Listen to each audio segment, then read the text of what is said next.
ሁሉ ነገር ይጠማል። አንዳንድ ጊዜ በቃ ሁሉ ነገር ጠሞ ባያቅ ትምህርት ይከሽፋል፣ ስራ ወጥተህ እንኳን የታክሲ ሰልፉ ይበዛብሃል፣ ፀሐዩ፣ ሁሉ ነገር ፍጥረታት ሁሉ ያድቡብሃል። ንስሐ የገባህለት ግን ታየዋለህ ሰላም ምን እንደሆነ። ከእግዚአብሔር ጋር ነው የታረቀው። አጠገብ ያለው እጅ ማለት ያለው ራሱ እግዚአብሔር ነው።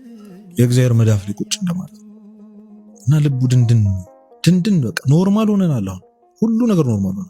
ዘፈን በጣም ኖርማል ሆነ። አሁን የአጋንንት ማህሌት እኮ አንተ ስትዘፍንና ስታዳምጥ አጋንንት አብረው እየጨፈሩና አቅፈው እየደነሱ እንደሆነ አጣቀማት። እውነት ጸበል፣ ጥምቀት፣ አጋንንት አይነ ጥላ ምናምን ትላለህ እንጂ ዘፈን ስታዳምጥ አብረሃቸው እየጨፈርክ እያስደሰትከው ነው ያለው። የቅዱስ ዮሐንስን አንገት ድጋሚ እያስቆረጥከው ነው ያለው። አስባል የክርስቶስ ታላቅ የነበረውን ከሴቶች ሁሉ እንዳንተ ማንም የለም ብሎ ክርስቶስ ያደነቀውን የቅዱስ ዮሐንስን አንገት ድጋሚ እያስቆረጥከው ነው ያለው። አንተ ዘፈን ስታዳምጥ ኃጢአቱ ላይ መስለን ነው። የእንጀራ ጉዳይ ነው ይልሃል ዘፋኙ። ምን ችግር አለው ይልሃል ደግሞ እንዴ ምን አሁን እግዚአብሔርን አይሳደብ ይልሃል። በነገራችን ላይ እንዳላቋረጠ ልባችን የደነደነበት ሌላኛውን ነገር ላስታውስህ ስለፈለኩኝ ነው። ኃጢአትን ቁጥር 0 ሰተናቸዋል። ገብቷል። ሰው ካላማ ሰው ካልደረስክ ምናምን በቃ እግዚአብሔርንም አልበደልክም ስለዚህ እኔ ምን አድርጌያለሁ ትላለህ። ገብቷል። አንዱ የንስሐ መንገድ እሱ ስለሆነ ነው። ምንም እንኳን ባትበድል አውቀህም ሳታውቅም ነው። ለዛ እኮ ነው አባቶቻችን እያወቅን በድፍረት ሳናውቅ በስተት እያለን የሚፈቱን አይደል? ስለዚህ ኃጢአታችንን ቁጥር 0 ሰጠን። ከዛ በኋላ ከዛ ቁጥር ውስጥ ያላጎደልነው ነገር ካለ ኃጢአት አልሰራንም። ስለዚህ ንስሐ ያስፈልጋል።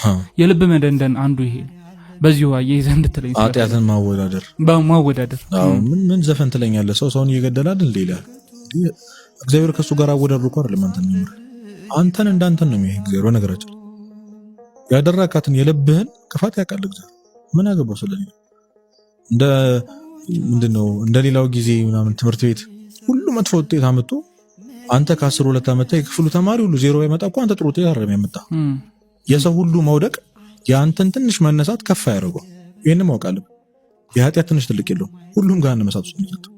ሁሉም መንግስተ ሰማያት ሁሉም እግዚአብሔር ነው የሚያሳጣ።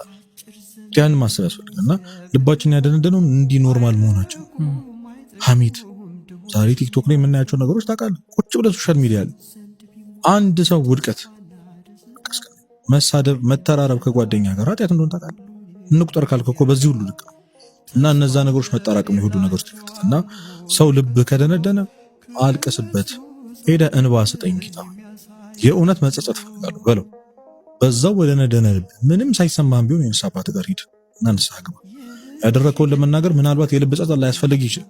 አሁን የመጀመሪያው ፕሮሰስ እና ዋናው ስቴፕ የልብ ጸጸት ነው ስላልን ማለት ነው። ላታዝን ትችላለህ፣ ግን እስካዝን ድረስ ብለህ ደግሞ አትቆይ። ንስሐው ራሱ ያሳዝናል።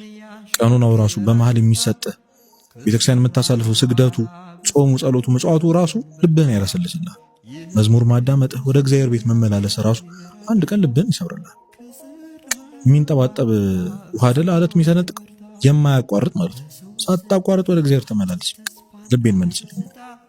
ኖቲስ ካላደረግነው ኮንሽስ ካልሆነ በእውነት በዚሁ ነው ገደል የምንገባው። ሰው ልቡ እየደነደነ እንደሆነ ካልገባው ቃል ያንን በጣም እንድጠላው ራስን እንድጠላ ከሰው በታች ያደረገ ለራስ መጥፎ አመለካከት እንዲኖርህ ያደረገውን ኃጢአት ስታደርገው የተሰማ ስሜት ኖርማል ከሆነ ጥሩ ላይ አይደለም ያለው። እውነት ጥሩ ላይ አይደለም ያለው። በጣም ሬድ ላይ ያለው የሆነ ቀን ነው ገደል የሚከት ሰይጣን።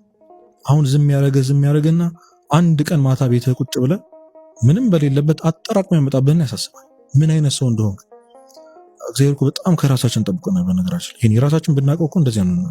ስቀ ተጫውተህ እኮ አትውልም። ምን አይነት ሰው እንደሆንክ በእግዚአብሔር ፊት ያለህን አንተ ሰማያት እንኳን በሱ ፊት ንጹሃን አይደሉም የሚባል ምን አይነት ሰው እንደሆንክ እውነት አናውቅም። ምን አይነት ሰዎች እንደሆንክ እግዚአብሔር ምን ያህል እንደበደል እንዴት ቁሽሽ ያለን ሰዎች እንደሆነ ብናውቅ ኖሮ እንደዚህ ነው። እንደውም ከራሳችን ጠብቆናል። በጣም ብዙ ነገር እንዳናውቅ ጠብቆናል። ልትሆን ከሚገባህ እና እየሆንክ ካለው ያለውን ጋፕ ርቀቱን ብታየው በጣም ታዝናለህ። መሻገር የማትችለው መራመድ የማትችለው ይሆንብሃል። ሩቅ መንገድ ይሆንብሃል እና ልባዊ ጸጸት አስፈላጊ ነው። ግን አልተጸጸትኩም ብሎ ከነሳ መራቅም አያስፈልግም። ራሱን ንስሐው እንድትጸጸት ያደርጋል።